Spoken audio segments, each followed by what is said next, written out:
오늘 우리에게 주시는 하나님의 말씀 출애굽기 13장 21절, 22절 말씀 나오나요? 네. 예, 우리 다 함께 한 목소리로 읽도록 하겠습니다. 여호와께서 그들 앞에서 가시며 낮에는 구름 기둥으로 그들의 길을 인도하시고 밤에는 불 기둥을 그들에게 비추사 낮이나 밤이나 진행하게 하시니 낮에는 구름 기둥 밤에는 불 기둥이 백성 앞에서 떠나지 아니하니라. 아멘. 저도 권수로 목사님을 미국 땅에서 보리라고는 꿈에도 생각을 못했습니다. 제가 미국에 처음 오거든요. 그래서 촌놈이 미국에 처음 오니까 알딸딸합니다. 걱정을 참 많이 했어요. 그런데 되겠지 싶었는데 이제 시간이 다가오면 다가올수록 준비해야 되는 것들이 있더라고요. 그래서 처음에 이스타를 신청을 다 했습니다. 나올까 안 나올까 걱정이 되더라고요. 그런데 이스타는 금방 나왔어요. 그런데 거기에 보니까 이런 문구가 하나 있더라고요. 이 이스타가 입국을 보장하지는 않습니다. 점점 걱정이 돼요. 이제 미국에 도착을 하고 이민국을 딱 지나와야 되는데 저희 앞에 서 있던 부부가 잡혀가요. 올게 왔구나. 말로만 듣던 게 드디어 나에게도 왔구나. 그런 생각을 했습니다. 사실 미국에 오기 전에 준비를 많이 했습니다. 왜냐하면 이것저것 많이 물어본다고 하더라고요. 문제는 제가 영어를 못한다는 거였습니다. 그래서 미리 연습을 하고 이런 질문에는 이런 대답을 해야 되겠다 생각을 하고 왔는데 저한테 준 질문이 며칠 동안 있을 거냐, 요거 한 가지였어요. 예, 그리고 저희 가정은 감사하게 무사히 통과를 해서 LA로 들어왔습니다. 미국에 오기 전에 미국에서는 운전을 조심해야 된다 그런 이야기를 하더라고요. 특히 한국에 없는 게 한 가지 있는데 그게 바로 스탑 사인이랍니다. 그래서 스탑 사인에는 무조건 서야 된대요. 그리고 들어온 순서대로 가야 되는데 만약 이걸 어기면 그냥 가차없이 와서 받아버린다 이런 이야기를 제가 들어가지고 굉장히 쫄았습니다. 그런데 해보니까 할만하더라고요. 예, 고속도로도 구글이 다 알려주니까 운전을 할만했습니다. 그래서 제 생각에 미국 살만하다. 예, 믿음의 사람들은 우리에게 일어나는 모든 일들을 믿음의 눈으로 바라보고 하나님의 마음으로 읽고 해석을 해야 되죠. 저는 이 미국에 들어오는 일련의 과정들을 하나님의 인도하심이라고 그렇게 생각을 합니다. 그런데 하나님의 인도하심을 가장 몸소 가슴 깊숙이 체험했던 사람들이 누구일까요? 그 사람들은 바로 출애굽을 했던 이스라엘 백성들입니다. 이스라엘 백성들은 430년 동안 애굽에서 노예 생활을 했어요. 그런데 하나님께서 놀라운 능력으로 이스라엘 백성들을 애굽 땅에서 구출해 내셨죠. 그리고 이스라엘 백성들은 이제는 노예로서의 삶에서 자유자로서의 삶을 시작하게 되었습니다. 그런 이스라엘 백성들에게 하나님께서 새로운 원리, 새로운 질서를 주셨습니다. 이스라엘 백성들이 출애굽을 했던 바로 그때를 하나님께서 새로운 해, 새로운 달의 시작이라 그렇게 말씀하셨어요. 시작이 뭡니까? 출발이라는 말이죠. 그 출발은 뭡니까? 새로운 기준점이 된다. 그런 말이에요. 이제 이스라엘 백성들은 노예로서의 삶을 청산을 하고 하나님께서 새롭게 불러주신 새로운 삶을 시작하게 되었다는 말입니다. 그리고 성경을 보니까 이 새로운 삶을 시작하는 이스라엘 백성들에게 하나님께서 주셨던 원리가 있어요. 출애굽기 12장과 13장에 보면 첫 번째로 나오는 것이 바로 유월절입니다. 유월절 절기를 기억하고 지켜라. 여러분, 절기를 지키는 게 무슨 의미가 있습니까? 기억하는 것이 어떤 의미가 있을까요? 기억이라고 하는 것은 과거에 일어났던 일을 현재로 오늘 지금 나의 삶의 현장으로 가져오는 것을 의미합니다. 유월절이 어떤 날이죠? 유월절은 이스라엘 백성들이 자유를 얻게 된 계기가 되는 날이에요. 이스라엘 백성들이 어떻게 자유를 얻었습니까? 양의 피로. 그래서 유월절을 지키라라고 하는 이 하나님의 말씀은 이스라엘 백성들이 평생을 살면서 너희들의 출발이 어딘지, 너희들이 어디로부터 자유를 얻었는지를 늘 기억하면서 살아가라. 하나님께서 그렇게 말씀을 해주시는 거예요. 오늘 우리가 매주일 교회에 와서 예배를 드리죠. 교회에 와서 예배를 드리는 건 무엇을 기념하는 날입니까? 조금 전 우리가 성찬을 했던 것처럼 우리의 출발이 어딘지를 늘 이 자리에서 기억을 해야 돼요.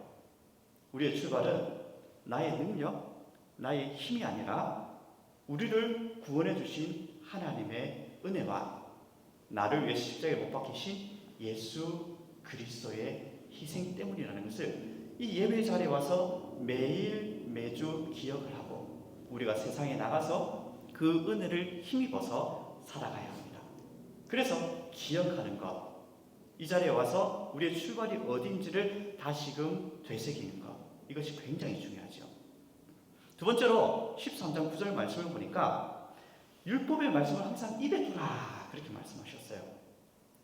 새로운 출발을 하는 이스라엘 백성들, 새로운 질서 아래서 살아야 되는데 이들이 살아야 될 그 기준점이 무엇이냐? 바로 하나님의 말씀이라는 말씀입니다. 이스라엘 백성들은 이제 노예의 법을 따라서 사는 것이 아니라 하나님께서 그들에게 주셨던 하나님의 말씀, 이것이 그들의 법이 되어야 된다. 그렇게 말씀하시는 거예요. 그래서 다윗이 고백했던 것처럼 주야로, 시편 1편에 나오는 것처럼 주야로 하나님의 말씀을 묵상하는 것, 이것이 바로 이스라엘 백성들에게 있어서 굉장히 중요한 삶의 원리였습니다. 이것은 비단 이스라엘 백성들 뿐만 아니라 오늘 이 땅을 살아가는 하나님의 모든 백성들에게 적용되는 말이죠. 무엇이 우리의 법이 되어야 합니까? 무엇이 우리 삶의 기준이 되어야 합니까? 그것은 바로 하나님의 말씀입니다. 그리고 세 번째로 우리 이스라엘 백성들에게 주셨던 이 원리가 있는데 그것이 바로 구름 기둥과 불 기둥이에요. 구름 기둥과 불 기둥이 무엇을 의미하는지 오늘 저는 세 가지로 살펴보려고 합니다.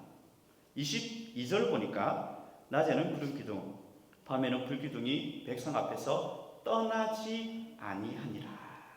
구름 기둥과 불 기둥은 첫 번째로 하나님의 임재를 상징을 해요. 모세가 시내산에서 율법을 받을 때에 거기에 빽빽하게 구름이 맺죠. 그게 누가 계셨습니까? 하나님이 계셨죠. 하나님의 출애굽기 40장에 보면 성막을 다 완공한 뒤에 그 위에 구름 기둥과 불 기둥이 맺죠. 그게 누가 계셨습니까? 하나님이 계셨죠. 구름 기둥, 불 기둥. 이 불 기둥이라고 하는 것은 이 구름 사이에 불이 있었던 거거든요. 이 구름이라고 하는 것은 바로 하나님이 그들과 함께하고 계신다라고 하는 것을 의미를 합니다. 그래서 이스라엘 백성들은 출애굽하는 그 순간부터 가나안 땅에 들어가는 그 시점까지 하나님께서 구름 기둥으로 그의 백성들을 인도해 주셨잖아요. 그래서 아직까지 한 번도 걸어가 보지 못했던 그 광야길을 누가 인도하셨느냐?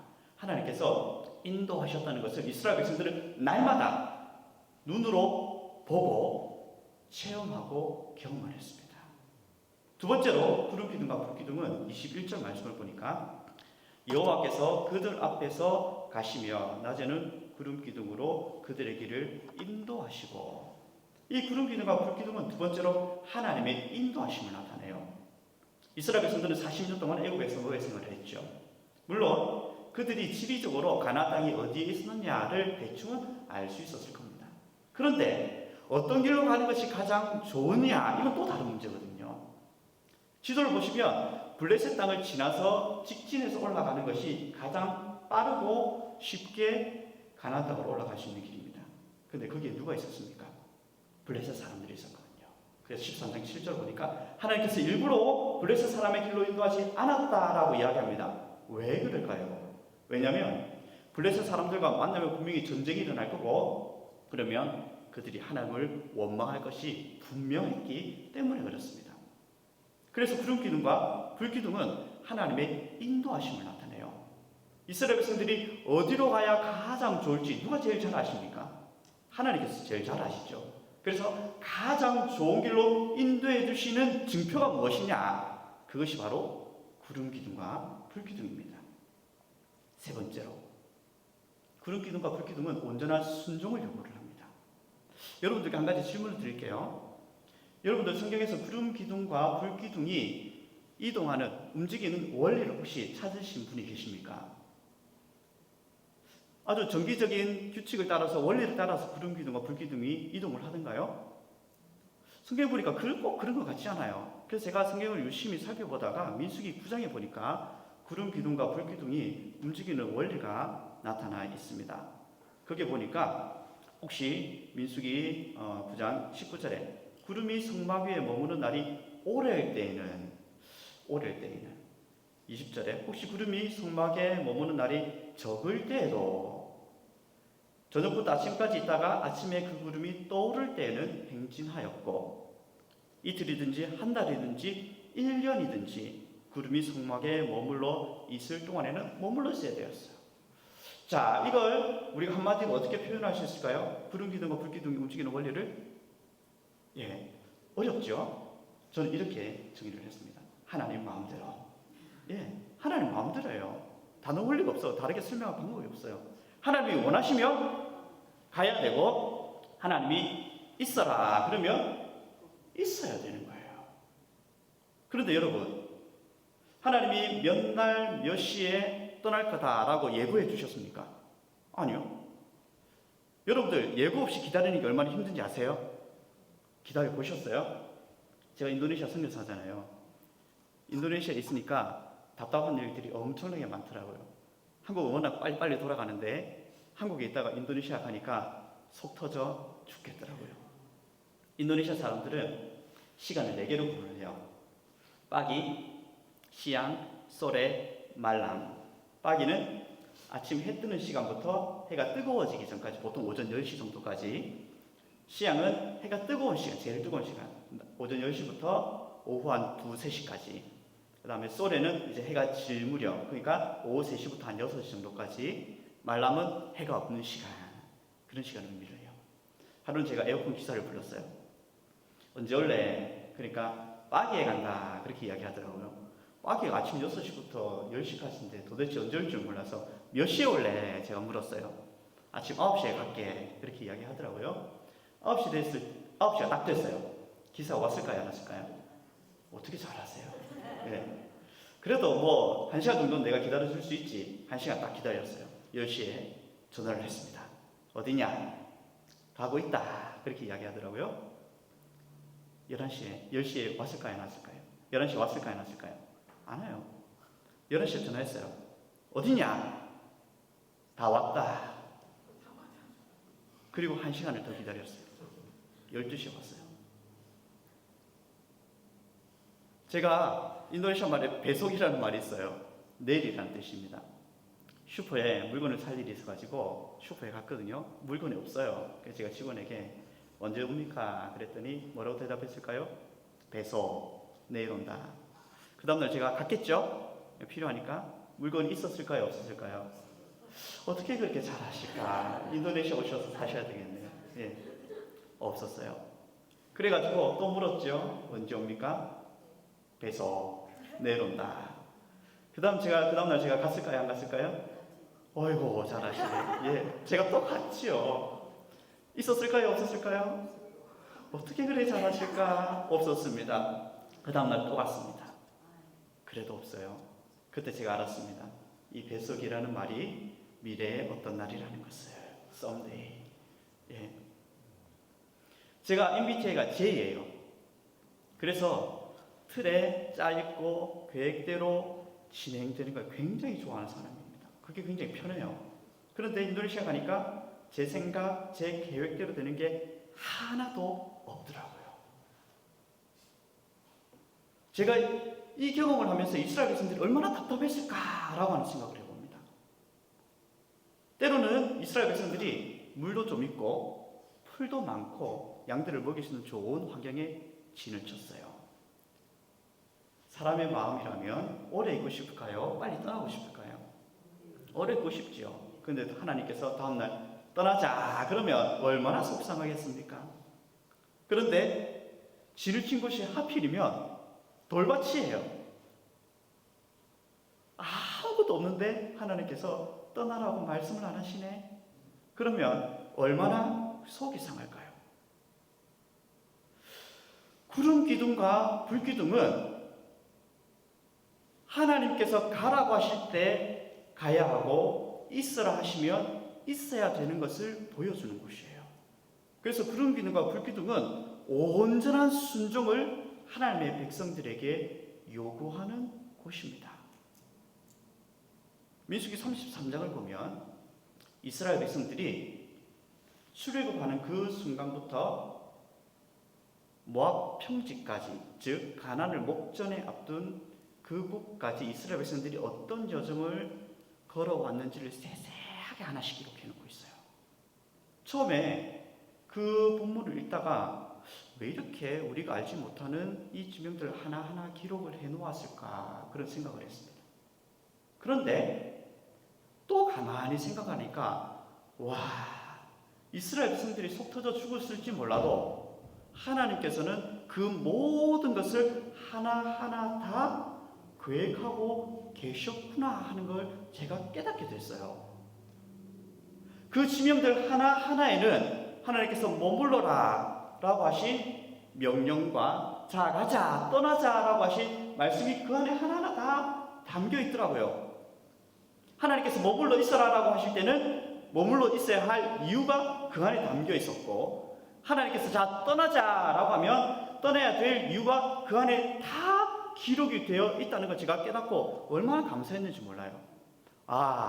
하나님께서는 이스라엘 백성들을 한순간도 떠나지 않으시고 그들의 발걸음들을 처음부터 끝까지 다 인도하고 계셨구나. 그런데 우리가 성경을 읽어보면요, 이스라엘 백성들이 출애굽한 이후부터 가나안 땅에 들어갈 때까지 무슨 일이 일어났는지 아십니까? 이스라엘 백성들이 전적으로 하나님 앞에 순종하고 하나님께 예배만 드리고 하나님을 기쁘시게 해드리는 삶만 살았을까요? 아니죠. 뭐 만들었어요? 금송아지를 쫙 만들어 놓고는 뭐라고 이야기했죠? 이 금송아지가 우리를 애굽 땅에서 구원해낸 여호와다 그렇게 이야기를 해요. 아니, 구름 기둥과 불 기둥이 지금 그들을 인도하고 있는데, 분명한 하나님의 역사와 하나님의 증거가 그들과 함께하고 있는데도 이스라엘 백성들은 그런 일을 하고 있어요. 배가 고프면, 고기를 못 먹으면 고기 없다고 하나님을 원망해요. 물이 없다고 하나님을 향해서 삿대질합니다. 길이 험하면 길이 험하다고 하나님께 불평불만을 합니다. 전쟁이 나면, 적군이 쳐들어오면 적군이 또 쳐들어온다고 또 하나님을 향해 원망을 하네요. 이런 본문들을 우리가 읽으면서 무슨 생각이 듭니까? 아니, 도대체 쟤네들은 왜 저럴까? 눈에 보이는 확실한 하나님의 증거가 그들과 함께하고 있는데, 몸소 체험하고 있는데 왜 저렇게 날마다 하나님을 향해 불평하고 원망하고 배역하고 우상 숭배를 할까? 그런데 가만히 보니까 저도 똑같더라고요. 똑같아요. 말씀을 듣고 하나님의 은혜를 누리고 하나님을 향해 찬양할 때는 나의 삶을 모두 다 하나님께 드리겠습니다. 그렇게 이야기하는데, 조금만 내 마음대로 안 되면, 기도 응답이 조금만 더뎌지면 금세 하나님을 향해 불평합니다. 하나님, 저한테 왜 그러세요? 그런데 우리 하나님 어떤 하나님이시죠? 신실하신 하나님이세요. 히브리서 11장에는 믿음은 바라는 것들의 실상이고 보지 못하는 것들의 증거다라고 이야기하고 있죠. 저는 처음에 이 말이 뜬구름 잡는 소리 같았습니다. 도대체 뭘까? 그런데 가만히 보니까 바라는 것들의 실상이라는 말은 내가 하나님을 향해 가지고 있는 거룩한 소원과 소망들, 이것이 오늘 지금 내 삶의 현장에서 이미 실현된 것처럼 여기라는 거예요. 보이지 않는 것들의 증거, 눈에 보이지 않고 손에 잡히지 않지만 하나님께서 나에게 주신 약속이라면 그것을 이미 가진 것으로 여기라는 거예요. 12장에 보면 뭐라 이야기합니까? 믿음으로 인내의 경주를 하라, 그렇게 이야기하잖아요. 그래서 믿음이 뭡니까? 믿음은 하나님의 약속과 밀접하게 연관되어 있습니다. 그리고 그 약속이 이루어지는 것을 인내하고 기다리는 것, 이것을 믿음이라고 설명을 해요. 그래서 믿음의 선진들의 이야기를 쭉 기록을 해놓고 있는데, 저는 그 이야기를 읽으면서 이분들이 하나님의 약속이 그들의 삶에 이루어지기를 기다리고 또 기다리고 인내하고 기다리면서 하나님께서 그 약속을 이루어주시는 것을 눈으로 보았구나. 다윗이 왕이 될 거라는 약속을 몇 살 때 받았습니까? 10대 중반에 받았어요. 근데 다윗이 왕이 된 때가 언제죠? 30살 때. 또 30살 때 두 지파의 왕이 되었습니다. 그 뒤로 7년 6개월이 지나고 난 다음에 온 이스라엘의 왕이 돼요. 하나님께서 아브라함에게 자손을 언제 주겠다고 하셨죠? 75세 때. 그런데 이삭이 아브라함 몇 살 때 태어났습니까? 100살 때. 오래 기다려야 되죠. 오래 기다려야 되죠.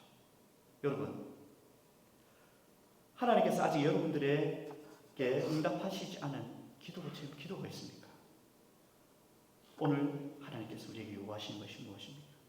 기다리고 또 기다리고 기다리고 또 기다리면 하나님께서 하나님의 때에 그것을 이루어 주시겠다, 그렇게 우리에게 약속을 해 주십니다.